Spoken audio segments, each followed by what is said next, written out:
Hello, good morning. Welcome to the Sunday Supplement. Coming up on today's show, Jurgen Klopp, he claims it's destiny after Liverpool return to the top of the Premier League with a late winner at Newcastle. Tottenham, though, they're having a little wobble in the race for the top four. They went down to 9 men in their defeat at Bournemouth. And Neil Warnock, he's considering his future at Cardiff. They were relegated yesterday after defeat at home to Crystal Palace.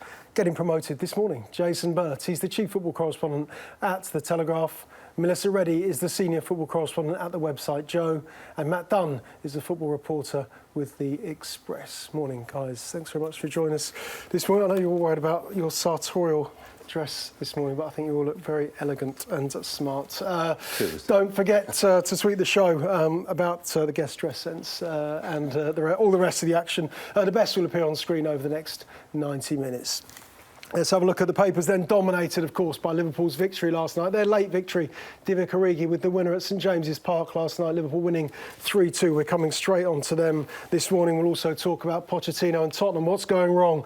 2 off yesterday in their defeat at Bournemouth on a bad run, particularly away from home. But awesome for Liverpool. That's the back of the Sun, back of the Sunday Mirror. It's borrowing that same headline. It's awesome for Liverpool. They're back on top of the Premier League. Game on. That's the message from Jurgen Klopp and Liverpool after that victory last night. Elsewhere, though, shove off. Son sent off for Tottenham yesterday at defeat at the Vitality. And then, of course, Juan Foyth on for 2 minutes as a substitute. He's off as well. Tottenham down to 9 men. They lose. Front page of the goals pull out in the Sun. It's worn off. Neil Warnock relegated with Cardiff yesterday after that defeat against Crystal Palace. It's all over for them. That's the front page of the Sunday Express. Their football pull out this morning. We'll get on to Cardiff, who went down, and Brighton, who survived after that result yesterday after Palace's win. That's in part 3. Part 1, though, right now is Liverpool's victory at Newcastle last night. A huge win for them. Another late goal, 86th minute winner from Divock Origi, thrown on as a substitute. What does that say about Liverpool, the mentality, their durability and their desire to win this title? I think it says everything about it. I mean, obviously, we were in Barcelona during the week. It was a very difficult defeat for them then. Took an awful lot out of them mentally and physically. And yet they managed to go again against a Newcastle team who played very, very well. And, real credit to them and Rafa Benitez. They gave it a real go against Liverpool. Fantastic atmosphere inside the stadium. But Liverpool found a way, as they have done very often this season. We've seen them score more late goals than any other team in the Premier League. They've kept going right to the end. And they've got themselves over the line time and time again. There's been big moments throughout this season in which they've done that, obviously not least with Origi's goal against Everton in the Merseyside derby earlier this season, which kind of, incredible moment that was, and he's done it again. And I think it's really clever of Klopp to talk about destiny, because that gives you even more belief. They keep going, and obviously hoping for their sakes that City slip up against Leicester. But it will go down to the last game of the season, which is what we all hoped. They've now got the 3rd highest points total ever in the Premier League. It's just been the most incredible toe-to-toe Premier League title race we could ever imagined. And as everyone keeps saying, both teams need a huge amount of credit for what they've done. Yeah. One of the outstanding aspects, Melissa, undoubtedly, is the comeback from having been beaten so resoundingly against Barcelona in the Nou Camp in the first leg. Of course, they've got the second leg this week.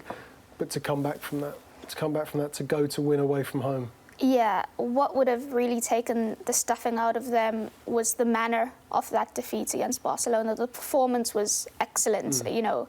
To put that away showing in there in Barcelona took a lot out of them. I think tactically they were excellent, and up until the 75th minute, the game was swaying Liverpool's favour.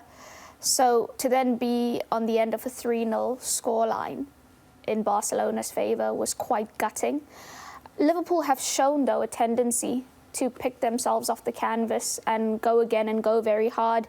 We've seen it from, League Cup final 2016, lost to Manchester City on penalties, got to the Europa League final, against all odds. No one thought it was possible then, especially when they met Borussia Dortmund, who are favourites to go on and win the tournament.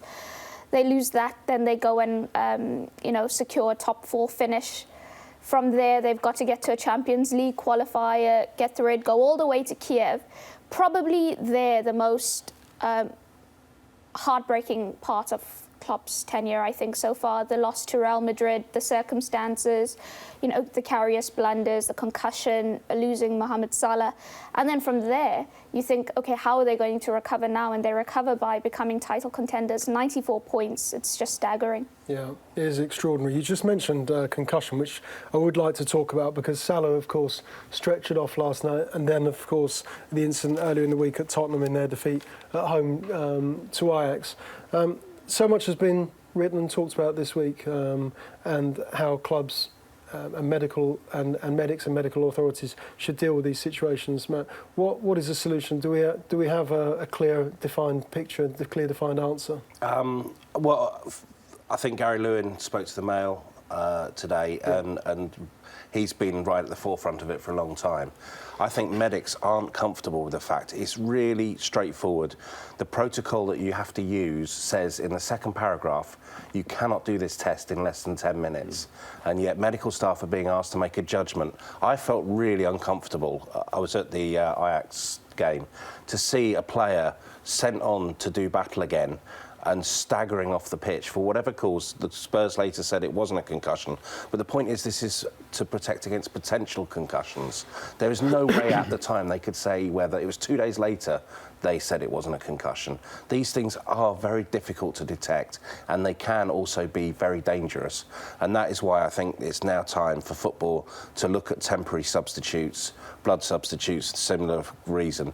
And the argument against FIFA has always said, well, that's open to manipulation. Well, come on, football, grow up. You can't cheat on these sorts of things. These are important life or death situations. It could be that serious, and let's not wait until something tragic does occur before the game sorts itself out. The situation on Tuesday night, do we have many of those instances we see players who wish to continue? Yeah. They're caught up in the emotion, naturally, the natural human instinct. You're caught up in the emotion of the game, the moment. You want to play. You've been chosen to play by the manager. You want to see the game through. So it is difficult for managers to be able to handle a situation like that because quite often. But it should be out of their hands. I think it is out of their hands. Yeah, it should be out of their hands. Well, but sometimes medical staff feel pressure from managers to get players back on the pitch, and obviously the pressure from the player himself.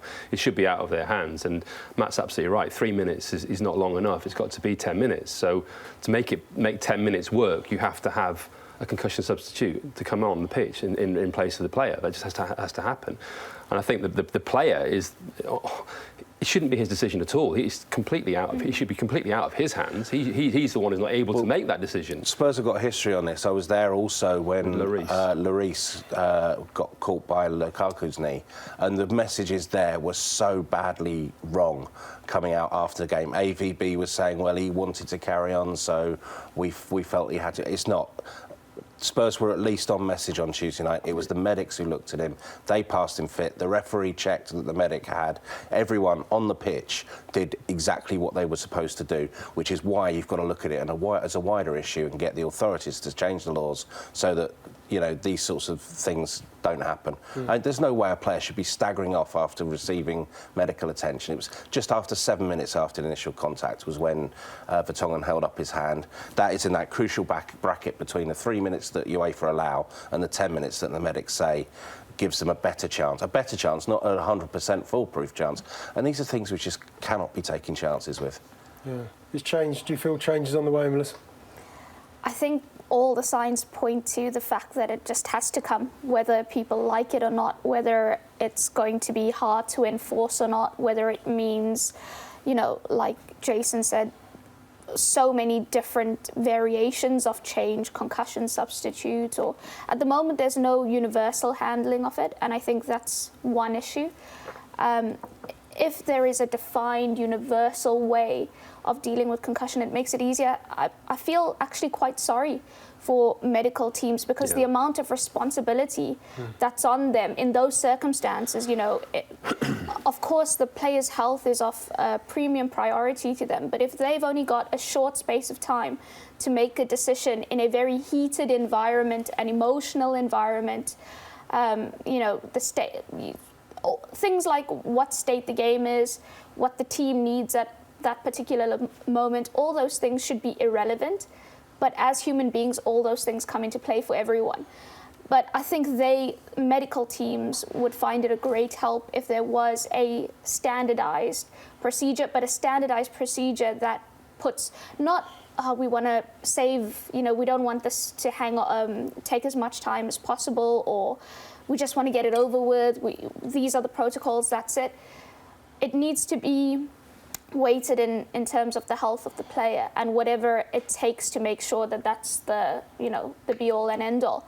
And at the moment, as we've seen, it's just not the case. I mean, with Karius in the Champions League final, I think it was 5 days later, he was still showing 26 out of 30 markers for concussion. But at the time when it was first mentioned, it was sort of a joke. People were like, haha, it's the excuse. And I think the mentality, not just from how we deal with it in a medical sense, but how we deal with it in general, needs to change. This toxic masculinity of, I should stay on the pitch, it's just a knock to the head, I've got a knock in Sunday League football. That needs to be eradicated completely.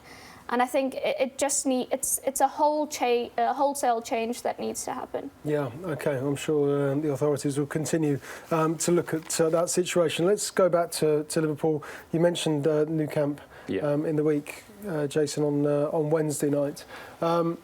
Let's just talk about one man and Messi's influence on that game and the difference between the two. Is it as simple as that? The difference between the two teams is one man who can just make things happen almost at will. It feels like that. It felt like that a little bit, didn't it? I mean, obviously at one point I was writing my match report about Suarez, but then you couldn't not write about Messi because of what he did. You had to. At 75 minutes. So actually, on that point, because I was doing exactly the same, but. At 75 minutes when he scored the second, were you conflicted about actually what... The third tipped it. The third made it very simple.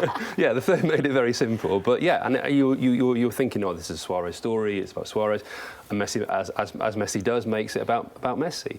And I felt really sorry for Liverpool because obviously, as Melissa already mentioned, they were dominating the game, they were playing very well. I think Valverde needs some credit as well for the tactical switch he made, and he obviously brought on another defender, went 4-4-1-1, 4-4-2.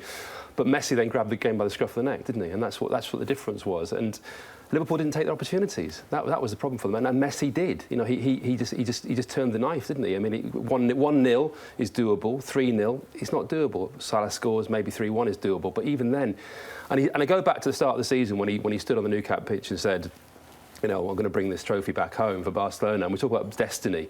He seems to be a man on a mission to me this season, more than ever in the Champions League. He is making that competition his own. And that's just incredible in itself, because I've watched a lot of Barcelona this season, and every time he has delivered in the Champions League when he needed to, and Tottenham, Manchester United, Liverpool now, we've seen it time and time again this season where he has taken games by the scruff of the neck and he has just dominated them. Often late in games or in small periods of games, but he's just done enough Manchester United, it was the start of the game. Liverpool, it's the end of the game. It's over, really, isn't it, effectively, unfortunately, for Liverpool. Yeah. Maybe they could do it. I think if Salah had scored, yes, I'd say it's game on, but 3-0, it looks very, very difficult for them. Yeah, it's a privilege to see him play, but I've only once, in all the times I've seen him play, has he not scored. Yeah, I know. Only once. I know. That was at Arsenal. Yeah, I mean, every when time... everyone was saying, he can't score in English football. Oh, his records. Well, he had that slightly fallow period for a while, didn't he? Yeah. And then he's just exploded. He can't score against English teams. Can't score on English soil. I thought it was a great week. I don't know if you've seen it online, the viral image of the 3 Japanese footballers against 100 school kids. And it's just, when Messi's on his game, he just plays on a different level. Yep. Look it up if you haven't seen it, because it's hilarious. I have. But it's just whatever you do to try and stop him, he just finds a way to find space where he shouldn't. It's just a joy to watch, and we're privileged to see it. A defining week for Liverpool, 37 games in. You mentioned the points tally, 94 points. They've got one more game left in the Premier League, one more game minimum in the Champions League. Can they do it on Tuesday night, Melissa, or do they throw it all on, everything looking ahead towards next Sunday at home to Wolves? It's a taxing ask on Tuesday night, especially with Roberto Firmino's fitness hanging in the balance. Mohamed Salah needs to be assessed after the knock to the head yesterday. No Naby Keita, so, injuries at the wrong time. I think that they will believe that because it's Anfield, because they know they're capable of scoring a lot of goals, that they can do something. Whether that something will be enough, I don't know. It's very difficult to stop Barcelona from scoring, especially since, you know, all they're going to do is play on the counter.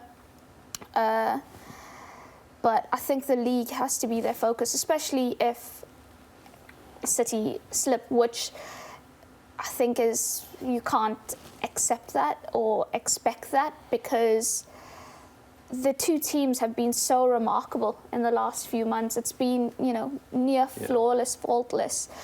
And it's completely the opposite of the race for the top four, because I think what these two are doing is there's no room for error, so they bring the best out of each other. Whereas the race for the top four, everyone keeps slipping up, so there's no... It's like, oh, they've also lost, it's okay, I think they demoralised the rest of the league. I think they've actually demoralised them, basically. And obviously, some of those teams like Arsenal, Chelsea have been slightly distracted by Europa League, but the rest of the league seems to be looking at Liverpool and Manchester City thinking they're just on a different level. Even a couple of days ago, you've got Solskjaer talking about the gap, again, between Manchester United and them. It must be demoralising to watch these two teams just go and go and go and go, and everyone else seems to be thinking, we're so far behind, and it's looking like it's going to be the same again next season, to me, at this rate. If you allow it. If you allow it, exactly, and that's the point, because sometimes I think some of the clubs talk themselves into being inferior and say, well, they're just so much better than us. You're absolutely right. It's when Guardiola first came to England, some of the people said, oh, no, look at the advantage, he's got money and everything else. He's setting a new level. It's up to you to respond to that level. Liverpool responded to that level. They were 25 points behind last season. That's an incredible turnaround they've done there. It's incredible the gap they've made up. But other teams seem to look at it and thought, oh, no, they're too good, they're too good. And Solskjaer's done exactly that, hasn't he? He said, we can't expect to close the gap on the top two next season. And you can't actually talk like that. You've got to do everything within your power, especially if you're Manchester United. You've got to do everything within your power. It becomes a self-fulfilling prophecy after a while. If you say that, then everyone starts believing that. And obviously, he's basically outlining the task at hand, how the scale of the project, everything's got to do. We understand all of that. But if you say it, people start believing it. And I think you're not going to get a manager like Klopp saying that. He'll say it's tough or whatever, but he won't say the scale of it in those terms, because he's going to be more optimistic. But it's not just psychological, because Spurs are a team that won't accept that they're second to anyone. It's not Pochettino's mentality. I excuse them it's a little not the bit. club. Yeah, I excuse them. There's a genuine difference, because they stood toe-to-toe with Manchester City and beat them over two legs. Yeah.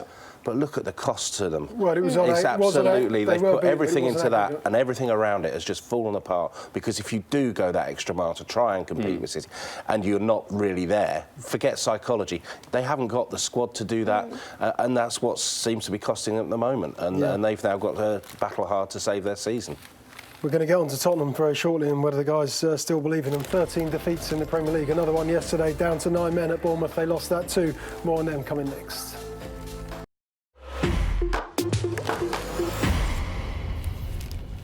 OK, let's talk Tottenham now. Lost at Bournemouth yesterday, down to 9 men in that 1-0 defeat against Eddie Howe's side. Bournemouth, of course, safe in the Premier League. Melissa, let's just go through the sendings off first. Big surprise that Son got involved as well. He was the first man to go yesterday. Eric Dyer could have seen red, substituted, of course, to save himself. But they couldn't save Juan Foyth, sent off a couple of minutes into the second half. What do we think about Tottenham's ill-discipline yesterday? Was there something bigger at work here, or was it just one of those days? I think it's just a collective frustration, perhaps, coming to the fore. It's been a very difficult season for them, but especially the last few months. When you speak about their resilience and stuff, you can give them credit for it, but you can also understand that it's very difficult to maintain that kind of we go again, we go again, we go again, when the injuries are stacking up, when the intensity ramps up, when the stakes get even higher, with their Champions League progression. I think the Manchester City games took a lot out of them, like we've already mentioned. But no excuses for the ill discipline. I think the most staggering thing yesterday was they had 2 sendings off, and none of them were Eric Dyer, because you watched that game and you thought he's definitely going. And then, Son, like you said, completely unexpected. I had to watch it a few times to actually take into account that it was him, and he did actually do it, and he did respond that way, because he's so often been their standard bearer, the guy who steps up, the guy who rescues them. So it was out of character. Foyth, so unfortunate, just has come on because Poch is thinking we cannot have another sending off, and then over exuberance, and he gets sent off. No arguments, I don't think, on both sending offs, and they were lucky not to have conceded a penalty with Dyer. But they really did. They played well in the first half. So many opportunities. Ali, the goalkeeper, had a worldie on debut. Mora had a few chances as well. After the break, they defended really resiliently. But I think you just felt that it was coming, Bournemouth's goal. Yeah. Can I take you back to the comments made before the game, Matt, by Mauricio Pochettino? Timing's interesting, and so were the words, I thought, because I remember Rafa Benitez at Valencia when he said, I wanted to buy a sofa, they gave me a lamp, and I think that was the sort of beginning of the end for him there. Poch said, well, we're in a brand new, spanking new house. I don't want the furniture to go in. And by analogy, it's the sort of similar kind of comments. I'm not suggesting he's about to go the same way as Rafa. But he also went on to say that the rebuild will be painful. Why did he choose now? Why did he choose this moment, having just been beaten by Ajax in the Champions League, the semi-final, the first leg at home, before this game against Bournemouth and before the second leg against Ajax? Why now? I think partly because the focus just in the last week at Spurs has suddenly changed, and I can almost feel John Cross throwing things at the telly because there's another lead. He's going to tell another lead story. The last team that I covered all the way unexpectedly to a Champions League semi-final were Leeds back in 2000. That year, trying to get that far just robbed them of a Champions League place. Imagine that stadium next season with the equivalent of Bate Borisov playing on a Thursday night. If they now miss out on the Europa League, suddenly people are thinking, hang on a sec, none of this adds up anymore. There's no revenue.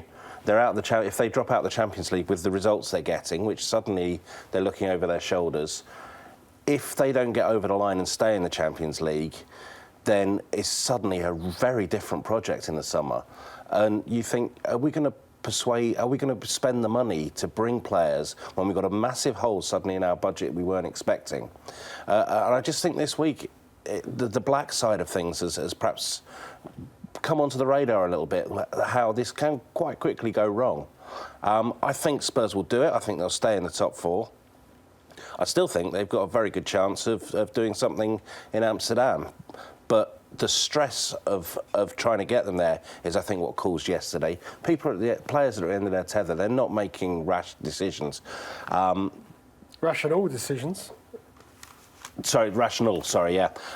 Back at Stamford Bridge, famously in 2016, a lot of demons were exercised that night when they did self-destruct, as Mark Clattenburg said, against Chelsea in losing the title. They have been a lot more solid mentally in recent weeks, but now when they're running to the ground, they're tired, it's game after game, results are going against them.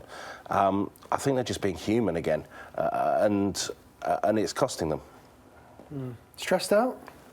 I think Pochettino's really interesting. I'm a great fan of his as a manager. I think he's a superb manager in the Premier League. I think there is one side of him though that I think perhaps causes a little bit of an edge around the team, and he's quite an emotional character. I think sometimes the emotions get quite ramped up around him, and I think that sometimes spills over a little bit. Sometimes you see it on the pitch with the players as well, because he's quite an intense emotional character, and that's his strength as well. That's what gets him to where he wants to be, and that's what drives the players forward as well. Obviously, we know they've overstretched themselves in terms of the squad, in terms of not strengthening the squad in the last year. They've tried to get away with it, but I mean, I just think they've just been unlucky. I just think they've been really, really unlucky with the injuries and with some things that are catching up with them. And I think when you're fighting on all fronts in the way they have, and it's an interesting one because, it's hard, and Liverpool found this a little bit, and obviously Liverpool have coped better because they've got a better squad and so on. It's hard to keep going on all fronts. It's just really, really hard. And I think that you're absolutely right. The Manchester City tie has taken an awful lot out of them. If you fought this hard to get to a Champions League semi-final, you've got the opportunity in front of you. It's one more game.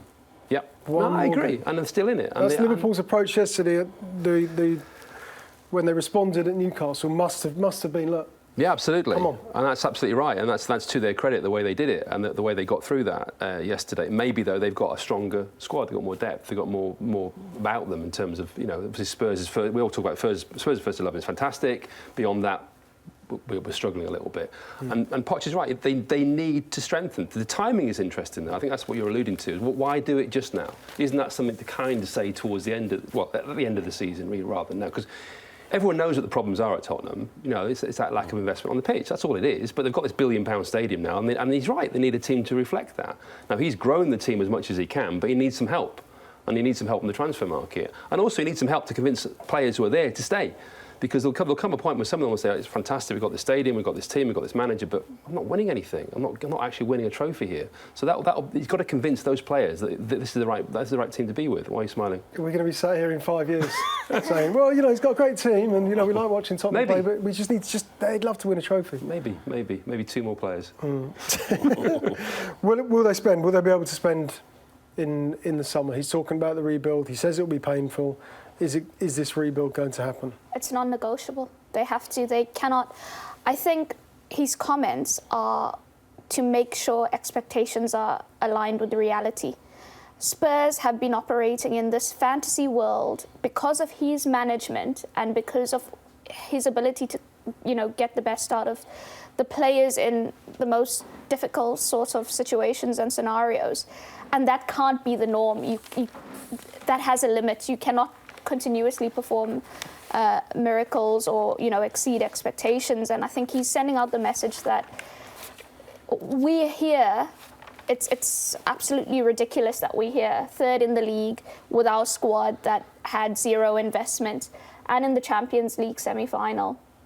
But if we really want to be properly competitive at this end and not just hanging on in these situations, we have to invest. And, you know, we spoke about the gap between the top two. Liverpool closed the gap by going out and getting world-class pedigreed players, Virgil, Van Dijk and Alisson. There wasn't we're going to go down the list and look for what's fourth best or what's more affordable or what's more plausible. You've got to go all out and compete properly, you know, whether it be recruitment. Their facilities are excellent. They're now, you know, probably have set the benchmark in terms of that, what their stadium is. And now they've got an elite manager. They've got a really good core in that team.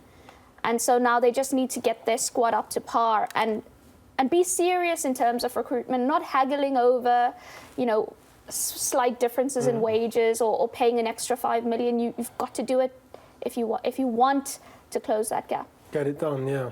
Let's move on to some of the other clubs that wish they're in the top four. Now, one of them was Manchester United and Ole Gunnar Solskjaer. Is he up to it? Melissa just talked about elite managers. Is Ole Gunnar Solskjaer an elite manager? Because that's what Manchester United need. It's a really good question, isn't it? I mean, obviously, you had that initial burst, which was fantastic. And I think it was the game against Liverpool, possibly even more so than the game against Paris Saint-Germain when they got the goalless draw at Liverpool. The atmosphere inside the stadium, I think, convinced the United hierarchy that this was the way to go. He changed the mood, changed the atmosphere, but that can switch again. And I think, you know, maybe it was a decision they've rushed into. But I think more importantly, he needs this summer, definitely, to sort things out. But more importantly, they've got to sort themselves out structurally as a club. I mean, this is the big issue that goes on and on and on at Manchester United. We've seen this week. Is it a technical director? Is it director of football? What is it? Who's going to? What are the lines of command? What are the lines of reporting? Various names being thrown out there in different roles. Ed Wood are obviously wanting to keep overall control of transfer strategy. People I talk to say there's certain people making certain decisions, other people making other decisions, nobody's quite sure what's going on. Lots of players being thrown around in terms of names of players coming and going. And there's always that confusion around Manchester United. And we on Friday, Solskjaer talked about how, you know, agents are contacting the club to say, you know, our players want to come. I don't particularly want a manager to be saying that in a press conference personally. I think you've got to be bigger than that. And of course they want to go to Manchester United. They pay a lot of money, you know, but is it the right player? You know, and that's what they've got to think. And I think the strategy there has been muddled for a number of years, and it's going to take a long time to sort that out. They need to reset themselves. And what they tried to do is reset themselves by stepping backwards and saying, right, OK, let's get back to the sort of Fergie era, bring these people back. And I don't necessarily have a problem with that if they're the right people, but it almost seems to be like, well, bring the people back and then work out if they're the right people. And I'm not quite sure what the strategy is at Manchester United beyond spending a lot of money so far. They need to work out what club they want to be and where they want to be in the kind of the hierarchy of football in terms of what they've got, in terms of the resources and so on. They're wasting so much money and so much time at the moment, and it just seems to be they've tried quick fixes with Van Gaal, with Mourinho. They tried to be they tried to get a Fergie clone in David Moyes. What are they really trying to be? I think Solskjaer has been put in this situation where he needs to be stronger himself, and he needs to be quite direct with them and say, this is what I want to happen this summer. These players have to go. These players have to go and these players have to come, and that's what I want. And he needs to go in there and say that, rather than be subservient to the hierarchy of the club and whatever. But they need to really sort themselves out. I don't know if he's the right man for the job. No, that's the answer to the question. I don't know, because it's hard to tell. Because is it the right? It's hard with that club. Who's the right man for that club? Yeah, we said this morning you don't suddenly make up 27 points in one season. Well, Liverpool just have, haven't they? With 25 points, wasn't it? And the thing with the top two is people look at the quality on the pitch and stuff, but the quality of the structure off the pitch for both City and Liverpool, the clarity and the unison of vision all the way through both clubs. It's no surprise that they're so far ahead of everyone else. They've both got elite managers who have a clear blueprint, and so it makes it quite easy for everything else to follow that. Yeah. The thing with United and Solskjaer is what's the evidence we're going off? There is really none of how he shapes a club, of how he handles the recruitment element of things, the performance analysis side of things, how he ties sports science and all those kind of stuff together, which as a manager, you have to be across all those things in today's game. And you have to make sure that you've got a brains trust around you, that you have the final say, but you're going off all their information. They're the ones providing you with real good quality insight to make that final choice. I don't think United have that. No. And worryingly, they seem to be falling so much into sentiment. Talk about Rio Ferdinand coming in as the sporting director and all those kind of things, rather than actually who are the best in these fields at the moment. We're Manchester United. Are they aligned with what our long-term vision is? Can we get them in? We should be doing everything possible to get them in. We're one of the best football clubs in the world, and we need to operate like it. And at the moment, they're only the best in terms of marketing and money and just status-wise, but not in actual reality operationally. No, a lot of work to do for Ole Gunnar Solskjaer. Just like a quick word, if we can, Matt, on Gary Cahill, interview this morning with Matt Law. Really good idea, this, in the Sunday Telegraph. Cahill not started a single Premier League game under Maurizio Sarri this season. Won, I think, 7 major trophies since he's been a Chelsea player. Someone who's incredibly popular with Chelsea supporters. Cahill's always got on well with the media over the years. He's about to leave Chelsea at the end of the season, leave on a free transfer. He says, "I'll leave with my head held high." How do we reflect on firstly Cahill's career at Chelsea, but also Sarri's treatment of him this season? Well, first of all, Gary Cahill, I saw him when he came through at Bolton quite a lot. From those early days, he's always been sound. He's always, whenever he's spoken, it's always been considered. He's not one for a cheap headline. So the fact that he is so clearly so angry at the treatment that he's had this year is a considered opinion. It's not just someone throwing their dummy out the pram because they've not gotten the pitch. I think the most interesting sort of highlight of what he said, and this is, I think, doesn't apply just to him, but to the whole of the squad, is that he says Sarri doesn't give them the respect that they deserve for having won titles. And that's particularly true in his case. But actually, from day one, Sarri's always had this distrust of his own dressing room on the fact that Chelsea's form has fluctuated so badly over the previous seasons. They can go from champions to 10th, to champions to 7th. And he seems to focus on the 7th and the 10th without really having an answer for it. Whereas actually what he should be doing is, I've got a team here who've won the title twice in recent seasons. I can pull into that. And I think that's what's really annoyed the dressing room this year, is that they know they're good.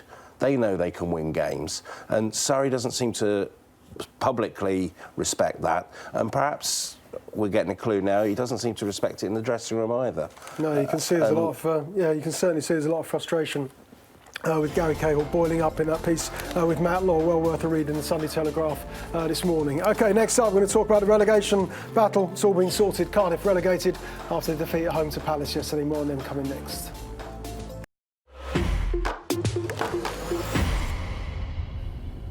Welcome back with us this morning, Jason Burt, Melissa Reddy and Matt Dunn. Let's just remind you quickly what's in the papers this morning. Mail on Sunday, back page, over to you. Divock Origi scoring the winner, 86th minute winner for Liverpool last night up at St James's Park against Newcastle. It's awesome. That's the back page of the Sunday Mirror. That's their take on events last night. That 3-2 victory. It's game on. That's Jurgen Klopp's message. He says it's destiny. They're back on top of the Premier League. It's all to play for. Man City, of course, play Leicester tomorrow night at the Etihad.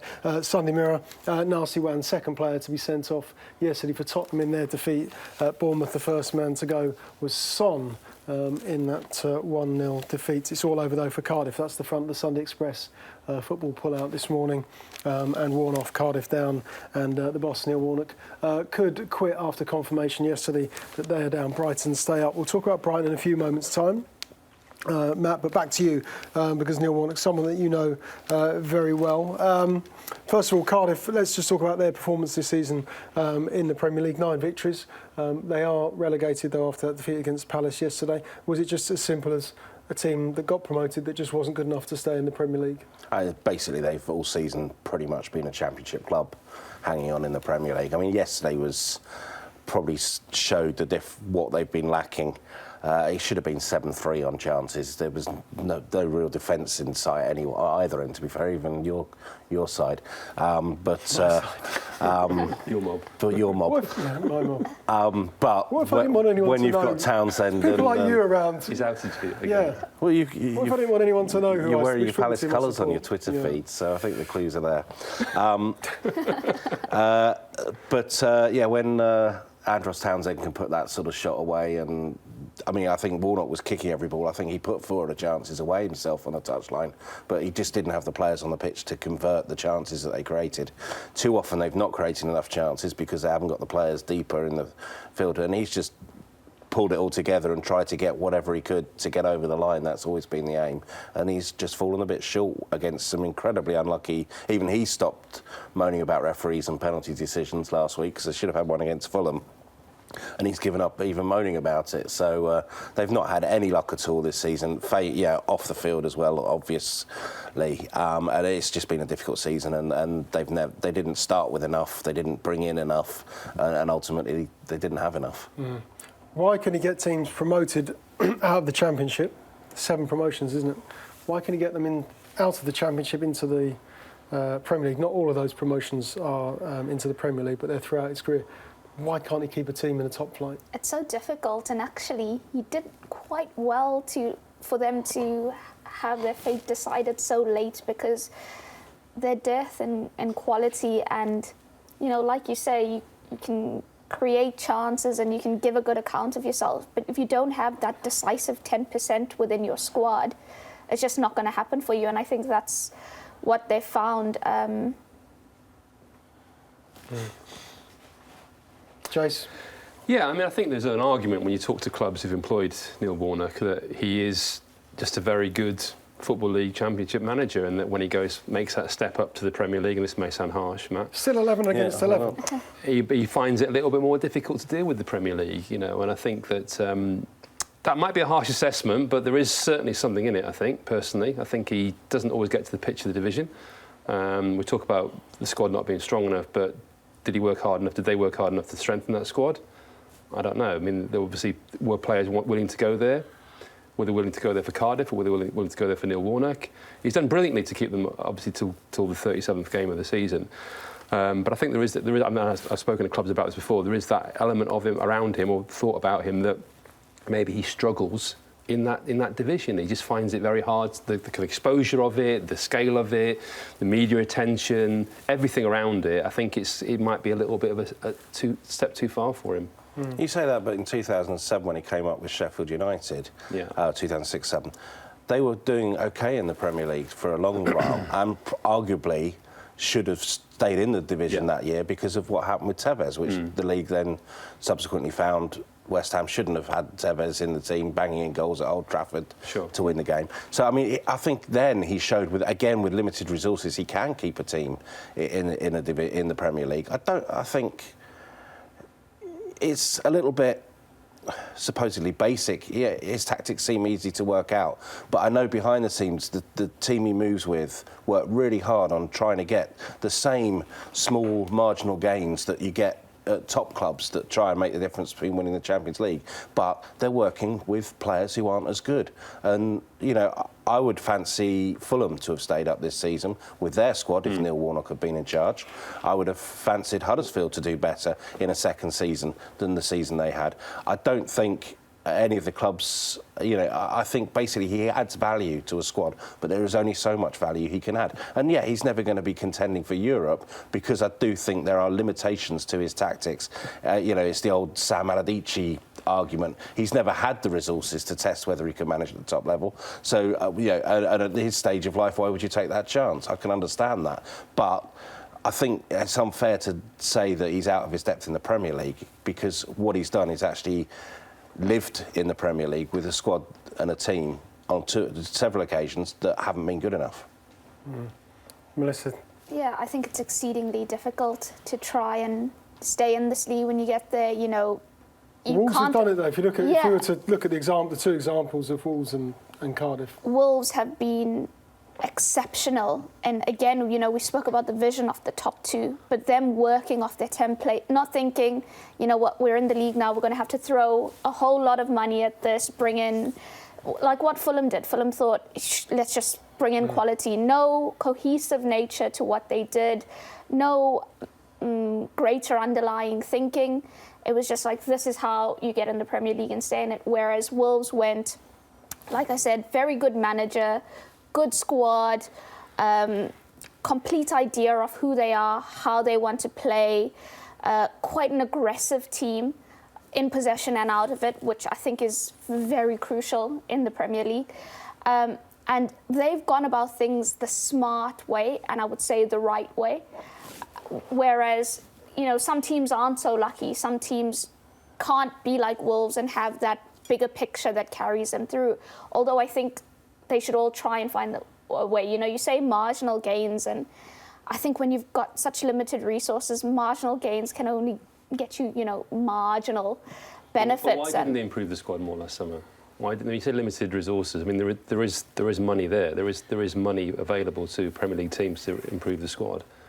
And Vincent Tan's, that's a question I think for Vincent Tan, because the budget that's been operated on down at the club has been at best a gamble. You're taking a punt at staying in the Premier League by spending as little as Cardiff have. I remember back talking to John Williams, who's a highly respected chief executive at Blackburn, who used to explain that their wage bill, once Jack Walker had died, dropped to one of the third. Their income revenue was about one of the bottom 3 or 4 in the division. But they always used to overspend themselves to be about 13th or 14th, 15th in the wage bill list, because that was the level you need to be at to stay in the Premier League, because wages and position are so closely interrelated that, like you say, marginal gains can only shift you a position or two.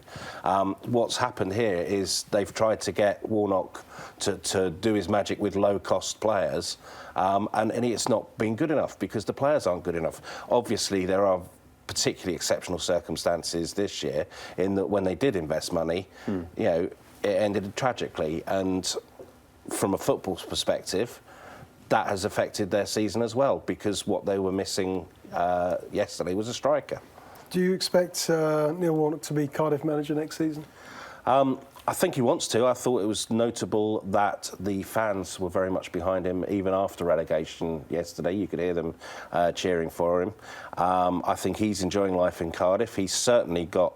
I think it has been a difficult season for him, but from speaking to him about 3 or 4 weeks ago, he and his wife decided, no, I can do another season. I've got another season in me. He wants it to be Cardiff, I think, although he was a bit cagey in his post-match comments yesterday. I believe he's happy at Cardiff, providing you know, he gets the support that he needs from above. And, you know, when he took over a club that was second bottom of the Championship, it's all been up and up and up. So, you know, if Vincent Tan feels that he wants to get back in the Premier League, I can't think of a better manager to have in that division, like we've said. So he's up for it. He's got a contract at the end of next summer. It all depends on what Vincent Tan is thinking. OK, the team that survived Jesse without kicking a ball, of course, they play this afternoon. That's Brighton. They play Arsenal, Jason. Yeah. Does it feel like there's a decision to be made there with Chris Hughton? Does it feel like that's coming to the end? It's a really tough one. I mean, again, you know, he took over in difficult circumstances. They were down near the bottom of the Championship when he took over. He got them into the Premier League. He kept them in the Premier League, kept them in the Premier League again. But they've not been playing well. They've had a very difficult second half of this season. The football, and the accusation always levelled against Chris Hughton is he does play quite conservative football. Ultimately, his default mechanism is to try not to lose rather than trying to win a game. That team, more than any other team in the Premier League, is built around the two centre-halves. And they're that's the starting point for everything with Brighton. I think the biggest issue at Brighton, beyond the manager, I think he should stay, by the way. I think he should be given the opportunity to sort of sort things out. I think the biggest issue at Brighton has been the recruitment. And I think they've recruited quite poorly. They've spent quite a lot of money in the transfer market. And I'm not sure how many of the players they've brought in have really been that successful for them. You know, I think they have actually kind of invested. And we're talking before about Tottenham's sort of infrastructure. Brighton's is fantastic. You know, the stadium, the training ground, everything is built around a Premier League infrastructure. Interestingly, Dan Ashworth's gone in there as a technical director, so I think he's got a big summer ahead of him to sort that out. Because I look at that squad and I think, you know, I would say there are players there. You think they've spent a lot of money, especially in some of the forward areas, and they just haven't delivered. But I think Hughton deserves the opportunity to carry on for sure, because, you know, they wouldn't be in the Premier League without him, and he's kept them in that division. So, but I think there's some hard conversations to be had around what that squad is and how good it is. Yeah, hugely dignified character as well. He's an incredibly popular guy as well, Chris Hughton. Yeah, I like him very much on a personal level, and I think what he's achieved has been brilliant so far. Speaking to people, you know, who support Brighton, around Brighton, there perhaps is a feeling that, you know, you talk about the recruitment, that his football is actually not helping the kind of players that they've brought in, because it is so conservative and obstructive. There's a feeling that, you know, fans aren't really enjoying going to watch the games, which is obviously, you know, you want to have that hope, you want to feel alive when you go to football matches, and Brighton fans just haven't had that at the moment, or, you know, latter half of the season especially. So, you know, we spoke about sentiment earlier on in terms of United. Do you keep him in on account of what he's done, or do you think, you know, you've done an excellent job, but we think you've taken this team as far as you can, and in order for us to advance, we have to go in a different direction, and that's probably the conversation now. Yeah, sure. OK, Brighton in action this afternoon. They play Arsenal then, of course, next weekend at home to Manchester City at the Amex. OK, next up, it's a big day in the Championship. Who's going to get promoted? Who's in the playoffs? We'll talk about those teams vying to get into the Premier League. It's coming next.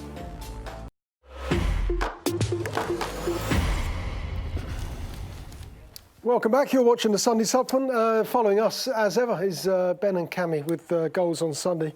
Oh, they've got a hot shot on the sofa very soon. Andros Townsend scored for Palace yesterday in their 3-2 victory over Cardiff. He'll be with the boys on the sofa very shortly. It's goals on Sunday. OK, let's talk Championship and, well, let's talk Sheffield United first, because the achievement of Chris Wilder, which was extraordinary this season, the way he's done it, and considering the resources at Sheffield United, everything going on, the battle of the boardroom upstairs at Bramall Lane as well. How significant an achievement is it to get Sheffield United into the Premier League along with Norwich City? It is remarkable, because it's such a difficult club to manage. You have to be really a top manager to get Sheffield United into the Premier League, as Neil Warnock did earlier.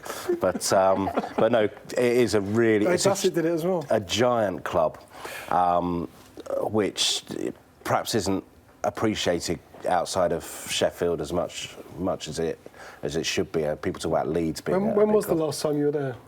Sheffield United? I haven't been there since I moved 6 years ago. I moved south, but many 15 years covering them before that. So I know the club. I've travelled with them on pre-season tours to Malta, and so I feel I know the club quite well. But Chris Wilder, to have done what he's done with so little fanfare, is precisely what the club needed. He's basically class through and through, always has been. I first met him when he was the Halifax manager back in the last century. That ages me terribly, and him as well. But yeah, we used to have a lunch that the managers come to up in Yorkshire, and he embraced that occasion fully. In fact, one of his staff embraced the occasion so much he ended up embracing a Christmas tree for balance, which ended rather catastrophically. But afterwards, it's always struck me, for all the years I organised that lunch, the only ever thank you letter that was written to me, and you wouldn't expect one, but Chris Wilder took it on himself on a different year, actually. He wasn't apologising, but he just wrote a little note of thanks to say, thanks for the invite, really appreciate it, it's really good to meet you. And we know how hard it is these days to sort of keep the lines of communication between media and managers in particular, because we're having to criticise them. They're having to either accept that criticism or rail against it. But it was just a moment of class that you realise, and when you speak to people, he is basically just very thorough, very upright as an individual, which again comes back to the Christmas tree. But he has worked hard to get a club working in the way that it should do, and which it can do. And Sheffield United, it'd be interesting to see if they make an impact on the Premier League. They won't aim for any more than 17th, but I think with the fans behind them, no one will want to go there, certainly. Yeah, I can see you back up there next year. Why, have you been speaking to somebody? No. Oh, have you got news for us? No, you seem to. No. Sending me back to Sheffield. No. Only if you'd like to go. It sounds like you're keen to go. It's a lovely part of the world. No, it is. He's done a great job. There's no doubt about that. Yeah. The favourites, of course, were Leeds United to get promoted. Playoffs for them now, of course. Let's just rewind to the incident last Sunday lunchtime, wasn't it? This is Leeds at Ellen Road against Aston Villa, and the controversial goal that was scored and then decision by Bielsa after that to allow Aston Villa to score their equaliser. What did you make of the carnage that went on at Ellen Road? I was at Burnley at the time, and obviously I saw it, and I got a phone call from the desk saying could I write a comment piece on it, and I found it really hard to make a sort of conclusion on it, and which isn't great for a comment piece, really, is it? To be honest with you, and I sort of sat on the fence a little bit. It's that grey area, isn't it, about whether or not the ball should be put out of play, and it does irritate me at times when players are sort of pointing and saying kick it out, kick it out, kick it out. I think what upset the Villa players so much was that they'd done it earlier in the game, I think, when a Leeds player had gone down. And it's that sort of... I don't quite know what the right thing to do in that situation was. I instinctively think, because the referee said play on, it's not a head injury, that they should just carry on. But I didn't quite know what the Leeds player was doing. Was he trying to play the ball out of play? Was he trying to play it down the line? And then obviously afterwards it was a crazy situation. But it comes back to the issue of whether or not would Leeds have allowed that if they had to win that game. Would they have allowed that? I don't know.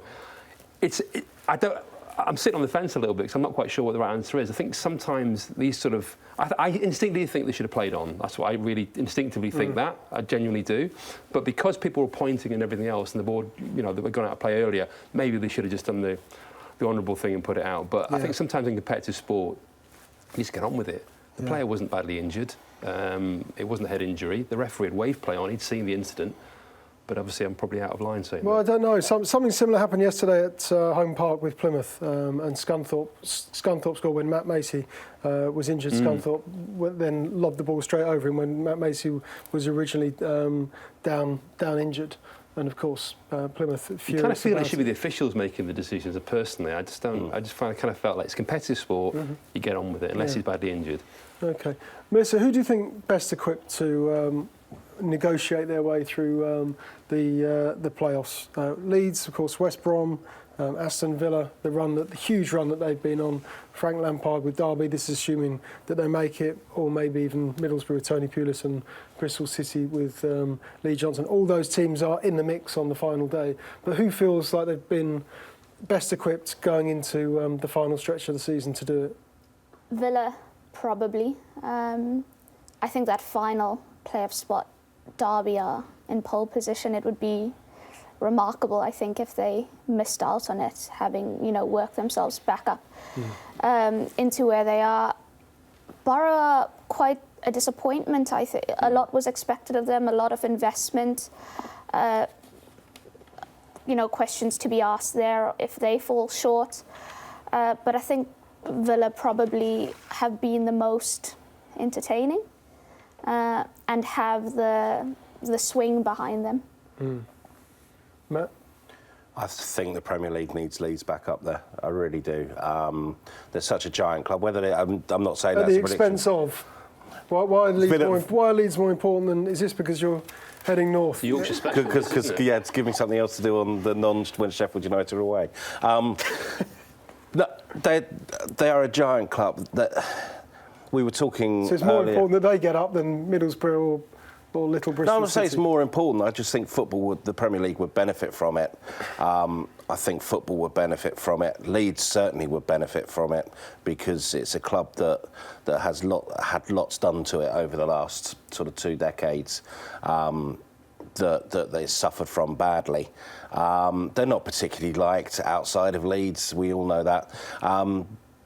But if Leeds weren't to do it, the club there that I'd like to see do it is Villa as well, because they're big clubs, and the Premier League needs big clubs. It doesn't need project clubs that get up there. It needs clubs that can really sort of. Doesn't it just need clubs to get there on merit? I mean, Bournemouth are waving at you, this saying, big hey, club look thing. at us. Yeah, I know. Yeah. I think this big club thing I find it quite difficult to sort of. What's the big club? I mean, Leeds have got a massive fan base. Aston Villa have got a massive fan base, but the club that goes up is the club that deserves to go up. I don't think you can do it on the basis of they're bigger than them. I don't like that view really, to be honest. To a degree, but then I also think that there are certain clubs that are trying to nick a few seasons in the Premier League, make some money.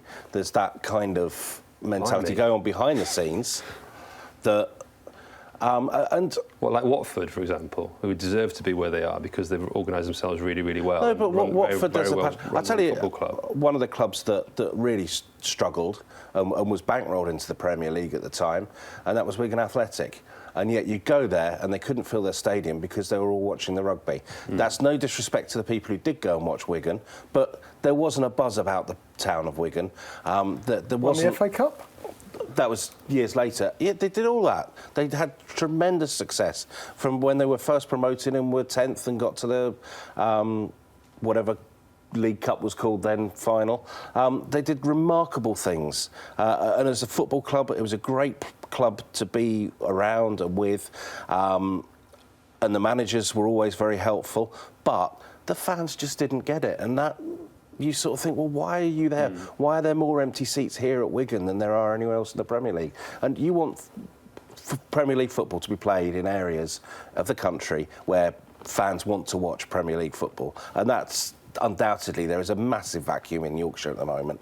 This is a Yorkshire special. You know what? I've got an image of Matt being chairlifted into Bramall Lane. Chairlifted at Yorkshire, the moment he crosses the border. It's what the welcome county. home must be like for you. It's a great county. I spent 15 years, very happy years up there.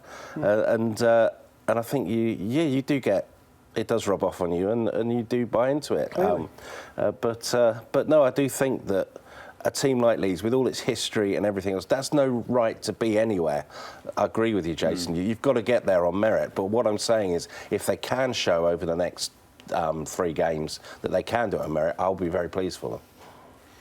Frank Lampard's Derby, don't upset Derby fans or anyone, but Derby County, Frank Lampard, how do we assess his first season so far? 1 game to go, they're in the final playoff spot as things stand before the final game today, but how do we assess the job Lampard has done in his first season as a manager at Derby County? He's done well. I think he's done really well. Obviously, he had that initial burst when they were doing extremely well. They kind of fell away a little bit. It looked like they weren't going to make the playoffs. Now it looks like they are going to make the playoffs. He's changed the style of play. They play really good football. He obviously used the loan system really, really well. Contacts at Chelsea and so on, bringing in players, him and Jody Morris.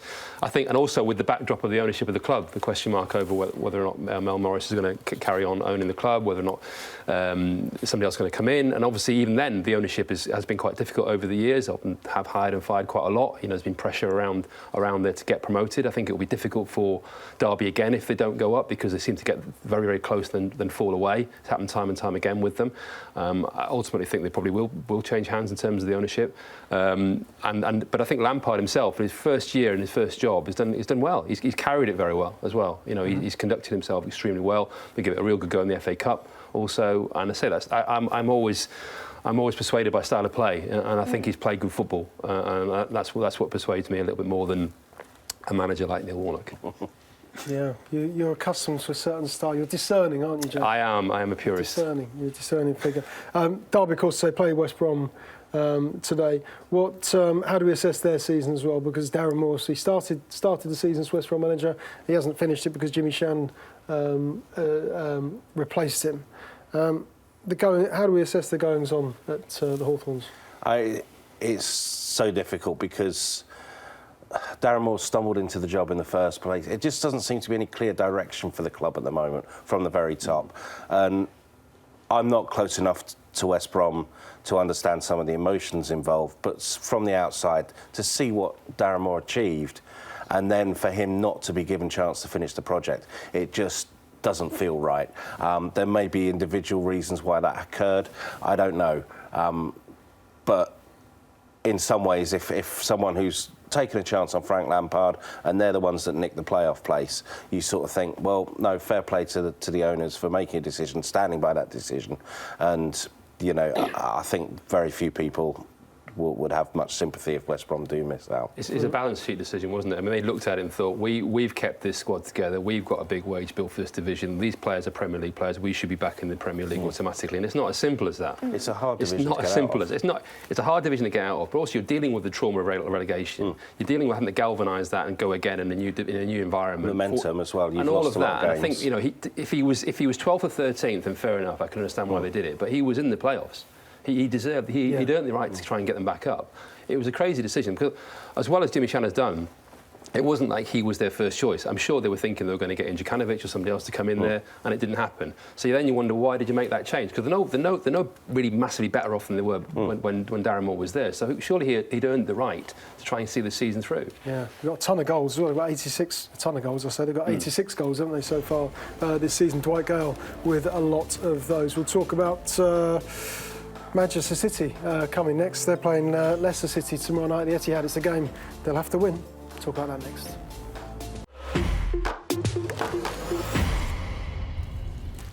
These boys are now chatting about the drive from one county to the next, aren't they? What are roses? It's better coming back. Yeah. Favourite part of the country, Jace? Me? Newcastle. Yeah. I love Newcastle. I just love it as a city. I love Newcastle. Melissa? I haven't seen enough Liverpool. of it. It's got to be Liverpool. I've not seen enough of it to... And you're Sheffield straight Leeds, aren't you? Well, Yorkshire generally. Huddersfield's where I lived. Yeah. Very nice part of the world. OK, let's talk Manchester City, Leicester. Tomorrow night, City have to win. Will they win? All signs point to the fact that they will. Yes. Like I said, the top two Is there a have but been here? So faultless. Pep Guardiola hardly loses games, but bar Chelsea, the team he's lost to most is Leicester, so there's that. They do have the tools to hurt them. Jamie Vardy, the counter-attack, the physicality, the aggression. But City are so good, and I just think, like I said, the top two have been, pushing each other, so we haven't had actually any drama or twists and turns in the title race because of it. And I suspect City will just carry on. We'll just go on and win. Jace? Can they spring a surprise? Yeah, it definitely can. I think so. I feel absolutely, and I think they're playing really well. And obviously, Brendan's done really well, organised and slightly changed the style of play. Madison's playing really, really well. Obviously, Vardy's doing really well, scoring lots of goals. They've got a dangerous threat to them for sure. I mean, I think. But it's at the Etihad, isn't it? And I just think that, with 2 games to go, City's final home game of the season, they haven't got Champions League to worry about. I can't see them not winning. Well, I can see them not winning, but I think they will win. And but Leicester is a real test, absolutely. And I agree with you. I agree with Melissa and yourself. I think you could see them scoring, certainly. So we'll see what happens if they get a goal. I love it. Every week it's, that's the test. Burnley away. That was the one. Well, it was, to be fair. But now it's, now they got over that one. Now they've negotiated that one. It's Leicester at home. Every game has been the biggest game for these two clubs It's the next over the game. last, every single game, But isn't that a great credit to the Premier League that we're having games like the Newcastle one yesterday and the one we're anticipating at Leicester? Teams that don't care, have nothing to play for, are able to still maintain the integrity of the competition, which means that at the end of the season, the best team will have won the Premier League. Yeah. I mean, I think Leicester have got a chance tomorrow. I don't think they'll do it. I think this is why Pep Guardiola pushed them for 100 points last season and made them play through April when they could have just put their flip-flops on. It's for games like this when they do have to win at the end of seasons, and I just think last year's experience will just see them over the line. OK. We'd like to talk about the FWA Footballer of the Year, which is Raheem Sterling as well, and confirmation this week that he's won it. What does it say about Sterling and his lifestyle, his career, and the way he conducts himself in the sports, that he's won that award? I think he's a massive credit to himself, to his family, and to everybody who has supported him, you know, in terms of coaches and all that stuff. Because the amount of abuse he's dealt with, the amount of invasion into his personal life, or, you know, where he's eating breakfast, the kind of car he was driving, what he's buying his mum. Very, very difficult for a young man, which he is. You know, he's only 24 now, but, you know, he was dealing with this from the age of 20 onwards. For him to not just be still an elite player, but to continually elevate himself in spite of all that is astonishing. He is so steely, and he's always been that way from, you know, being in Liverpool's academy. When you speak to people that worked with him there from the age of 15, the label was bulletproof. You know, he'd have issues that he'd need to go back home to deal with in London, come back and play an academy game, you know, having done all that travel with no one apart from, you know, the main people at the academy, knowing that he went there to sort out a problem. And it'd come in and be the best player, be the game changer, match winner, and you wouldn't even have thought that anything went on. He lives for his football. It's really good to see him thriving. He's had a lot of unfair and unnecessary coverage, even in a football sense. You know, people saying he's just quick, he doesn't have anything else to his game, just quick and tricky, but he's tactically excellent. He's flexibility, he can play so many positions on the pitch, and he's trusted to. And that's been the way throughout his career, again, from academy level onwards. And if somebody like Pep Guardiola puts their faith in you to, you know, to be one of the proponents of his game plan in a variety of positions, then you know you are a world-class footballer, of which he is. People made a lot of fuss when he missed chances, but he was getting himself in the position all the time. He was doing everything right, but the finish, which has now come. You'd have presumably given it to, you presumably voted for Billy Sharp, did you? Yeah, absolutely. Yorkshire's finest. No, in the absence of any outstanding Yorkshire candidates, I did, in fact, vote for Raheem Sterling. And it's been a good year. Having seen Virgil van Dijk yesterday, how impressive he was on the field. You sort of think, oh, if they do nick the title, have we all made a mistake here somewhere in terms of a pure footballing sense? But it's like Melissa was saying, Raheem Sterling's development as a person off the field and some of the way he's made us all think about the game generally through his performances, through what he said off the pitch, then I just think he's a worthy winner. Yeah, absolutely. Raheem Sterling, FWA Footballer of the Year. He'll receive that award at the Landmark Hotel on Thursday evening. OK, we're out of time. Thanks very much to the guests this morning, to Jason, to Melissa and to Matt for their company